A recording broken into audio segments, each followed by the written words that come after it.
Jésù Olúwa wa. Mo kí gbogbo àwọn tí wọ́n ń gbọ́ mi.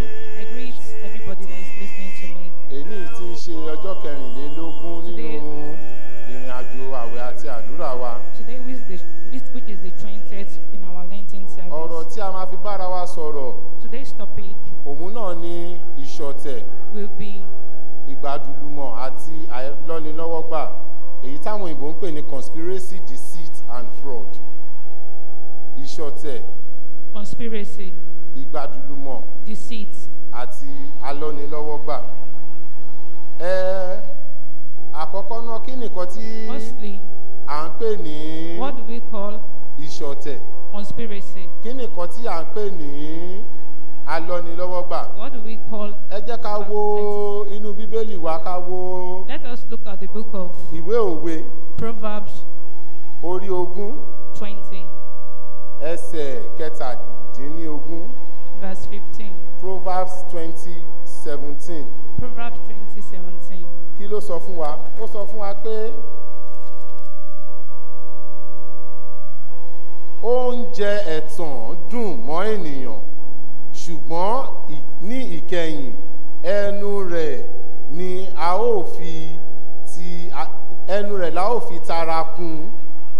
Nǹkan tó ń sọ fún wa bẹ́ẹ̀ ni wípé What the Bible passage is trying to tell us is ìwọ tó that ń lọ́ni lọ́wọ́ gbà, you that you are being bó ti ń dùn conspiracy, tó ní ẹnu ẹ, the fact that it's sweet in your mouth, tó bá yá ó máa padà di kíkan. at the end it will be sore, Ẹ̀ṣẹ̀ dẹ̀ ní níwájú Olúwa. and it is sin before the Lord. Nígbà tí ó bá fi nǹkan tó yẹ kó pè ní ó yẹ kó pè ní 1 naira, ó wá pè ní 2 naira When láti you are fi jèrè supposed- lára ẹni yẹn. When the price you tag your goods is just 1 Àbí ó naira, parọ́ but fún you ẹni yẹn, ó parọ́ exceed gba the owó price, lọ́wọ́ ẹni or yẹn. you like to collect money from somebody, Ìyẹn ò dáa. that is not good. Ẹ̀ṣẹ̀ ní níwájú It is Ọlọ́run. sin before the Lord. Òun ló fi ní pé ká bára wa That is sọ̀rọ̀. why Àbí we kí èèyàn máa talk to tan each other. ọmọlàkejì ẹ̀.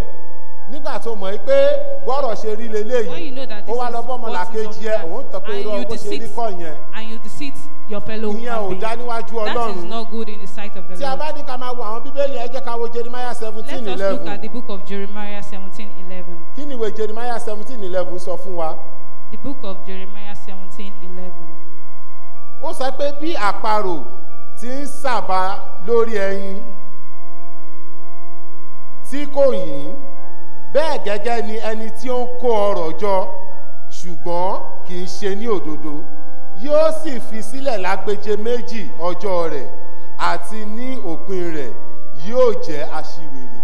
Ṣẹ̀tìrí kan tí Bíbélì sọ fún wa. Can you see what the Bible Ẹni is tó ń telling kó us? ọrọ̀ jọ, tó ń lọ́ni lọ́wọ́ gbà, tó ń kó ọrọ̀ jọ yìí, A ó dàbí deceitful àparò tó ń person. sàbálẹ̀ ẹyin, ṣùgbọ́n tó bá wá dìgbà tó yẹ kẹ́ni yẹn yé, ẹni yẹn ò ní yé. As he has Ìyẹn said. túmọ̀ sí wípé béèyàn ṣe ń kojọ yẹn, tó bá dìgbà kí kíní yẹn jẹ́ àjẹmọ́nú fẹ́yàn, kò ní jẹ́ àjẹmọ́nú fẹ́ni yẹn. Ó máa fi sílẹ̀ lójijì, á wá dàbí ìgbà tó yẹ pé ẹni yẹn ó ti ní rí kò ní mọ́. Mo dẹ̀ gba aládùúrà, ó ti ní rí kò ní mọ́, kò ní jẹ́ tí I ìpín tèmi pray àti ẹ. that we all that have good that we Ṣùgbọ́n don't have kìkì kí èmi okay, our àti ẹ portion in Jesus' name. kí a ronú pìwàdà kúrò nínú And ẹ̀ṣẹ̀ yìí. let us turn from Kí a our deceitful way. kí a yẹnu ara wa wò. Let us Níbo check ni mo ti gbà ourselves. tún ọmọ ènìyàn jẹ́? Níbo ni mo ti gbà ń ṣe Where have ọ̀tẹ̀ you been ọmọlàkejì mi? deceitful to Níbo ni mo ti gbà lọ your lọ́wọ́ fellow gbà? human being? Kí a dẹ̀ ṣàtúnṣe. Let us make Mo dẹ̀ ní remedy. ìgbàgbọ́ pé Ọlọ́run aláàánú ó máa ṣí And by ojú God's àánú wò grace, wá. I know God will have Adarí His ẹ̀ṣẹ̀ wa blessing jì wá. upon us and forgive us Jésù all our Olúwa wa. sins. In Jesus' name. Àmín. Níbi tó wá wà yẹn, Where you are, wàá wá gba àdúrà. pray. Wàá sọ fún Ọlọ́run wípé Ọlọ́run jọ̀ọ́ ní àkókò tá a wà yìí, ẹ̀ṣẹ̀ alọ́nilọ́wọ́gbà àti gbogbo ẹ̀ṣẹ̀ gbogbo, nítorí Bíbélì sọ pé ẹni tó bá dá ẹ̀ṣẹ̀ kan ó ti dá gbogbo ẹ̀ṣẹ̀. Wàá sọ fún Ọlọ́run níbi tó wà pé kí Ọlọ́run kó dáríjì ẹ́, Pray that kí the Lord Ọlọ́run will ṣí forgive ojú you àánú wò ẹ́ kó fàwé ẹ̀ṣẹ̀ aya. from every deceitful way. Jésù Olúwa wa. Amen. Ọlọ́run gbàdúrà wa. Amen. Dárí ẹ̀ṣẹ̀ wa jì wá. Àmín. Má jẹ́ ká padà sínú ẹ̀ mọ́. Àmín. Jésù Olúwa wa. Àmín. Àmín. Àmín. Àmín. Hallelujah. Iye. Hosanna.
Jésù lọ́jọ́ àánú yìí, kí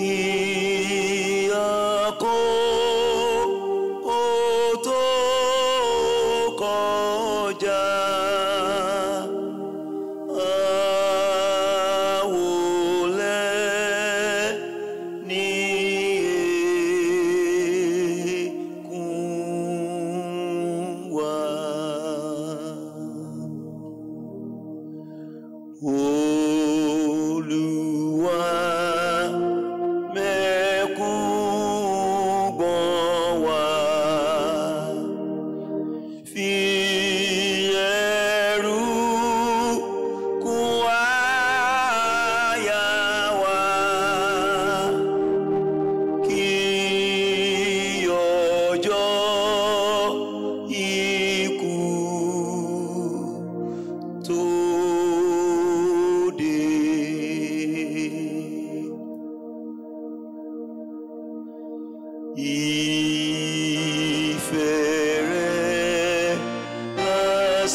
Olódùmarè àti Ọlọ́run ayérayé, ẹni tí kò kórìíra ohunkóhun tí ó dá, tí ó sì ń dárí ẹ̀ṣẹ̀ jì gbogbo àwọn tí ó ronúpìwàdà.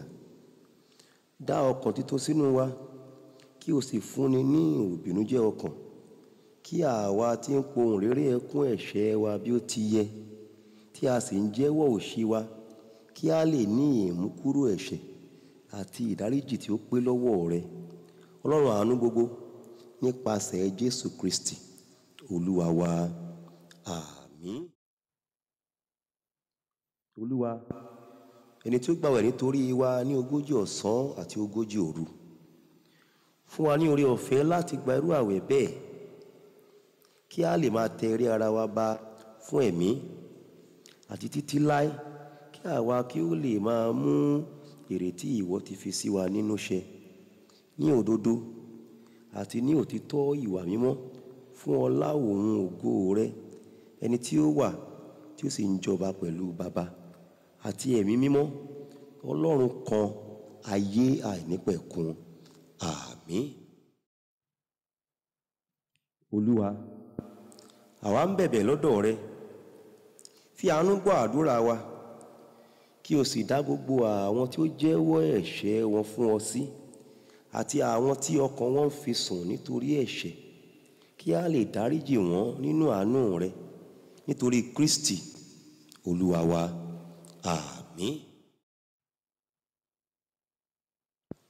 Ọlọ́run Olódùmarè, Baba aláàánú, ẹni tí ó ní ìyọ́nú sí gbogbo ènìyàn, tí kò sì kórìíra ohunkóhun tí ó ti dá, tí kò sì fẹ́ ikú ẹlẹ́ṣẹ̀, ṣùgbọ́n kí kúnkún yí padà kúrò nínú ẹ̀ṣẹ̀ rẹ̀ kí ó sì yè.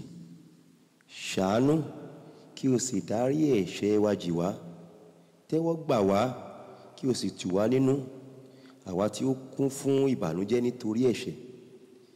Tìrẹ ni láti máa ṣàánú nígbà gbogbo, tìrẹ nìkan ni láti máa dárí ẹ̀ṣẹ̀ jì ni. Nítorí náà, Olúwa rere, dá wa sí, dá àwa ènìyàn rẹ sí, tí ìwọ ti rà padà.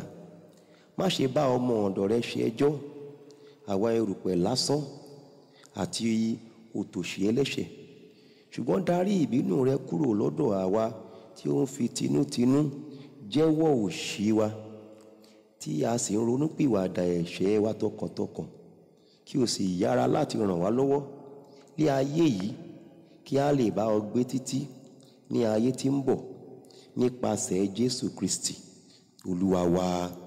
Àmín. ẹ máa wí tẹ̀lé wa. Yí wa padà Olúwa, bẹ́ẹ̀ ni àwa ó sì yí padà.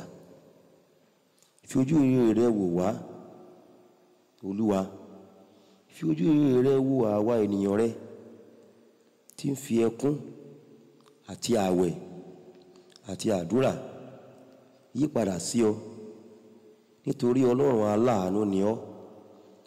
O kún fún ìyọ́nú àti ìpamọ́ra. O dá wa sí nígbà tí ó tọ́ fún wa láti jìyà, àti nínú ìbínú rẹ o rántí àánú. Dá àwọn ènìyàn rẹ sí Olúwa rere, dá wa sí.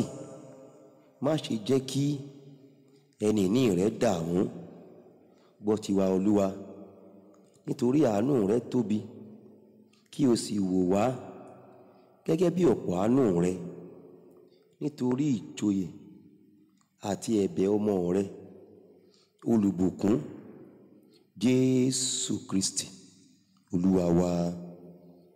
Àmín. Gbàdúrà ẹ̀dùn ọkàn rẹ. Wí ní kẹ́lẹ́kẹ́lẹ́ fún ọba tí ó sàn fún ọ ní gbangba. Gbàdúrà sí ọba tó ní kó yẹ ẹnu rẹ gbòòrò, òun yóò sì kún. Jésù Kristi Olúwa wa. Àmín. Olúwa, fiyèsí àwọn ènìyàn rẹ tí wọ́n wólẹ̀ níwájú rẹ, àti àwọn tí ogbó, àìsàn tàbí àìlera kò jẹ́ kí wọ́n lè bá wa pé. Máa bójútó àwọn ọmọ ọwọ́, máa ṣe amọ̀nà àwọn ọ̀dọ́, máa ṣe òpó fún àwọn arúgbó, máa kì àwọn tí ẹ̀rù ń bà láyà.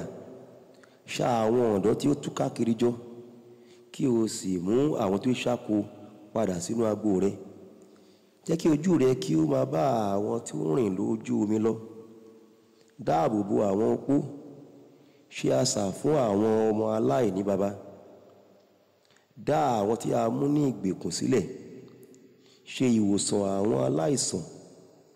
Ràn gbogbo àwọn tí ó wà nínú ìpọ́njú, àìní tàbí wàhálà lọ́wọ́. Rántí gbogbo àwọn tí ó ń fẹ́ wa fún rere, àti àwọn tí ó kórìíra wa pẹ̀lú, àti àwọn tí ó fẹ́ ká gbàdúrà fún wọn bí a kò tilẹ̀ ṣe aláìyẹ, àti àwọn tí a sì gbàgbé. Olúwa, má ṣàìrántí wọn, nítorí ìwọ ni olùrànlọ́wọ́ àwọn aláìní, olùgbàlà àwọn tí ó sọnù, ààbò fún àwọn aṣáko, àti oníṣègùn fún àwọn aláìsàn. Ìwọ tí ó mọ àìní olúkúlùkù ènìyàn, tí o sì ń gbọ́ àdúrà wọn. Má ṣàìfi fún olúkúlùkù gẹ́gẹ́ bí ìṣe ohun ìfẹ́ àánú rẹ àti ìfẹ́ rẹ àìlópin, nítorí Jésù Kristi Olúwa wa. Àmín. Jẹ́ kí oore ọ̀fẹ́ Ọlọ́run ti Baba, ìfẹ́ mímọ́ ti Ọlọ́run, ìdàpọ̀ ti àwọn ènìyàn mímọ́ kó sọ̀kalẹ̀ kó máa bá wa gbé, kí ó ṣojú rẹ̀ kó mọ́lẹ̀ sí wa lára, kí àlàáfíà Ọlọ́run tó tayọ èrò gbogbo kó pa wá láyọ̀ àti ọkàn mọ́ láti òní lọ àti títí láéláé. Àmín. Àmín. Àmín. Hallelujah. Hallelujah. Hallelujah. Ìyè, ìyè, ìyè. Hosanna, Hosanna, Hosanna.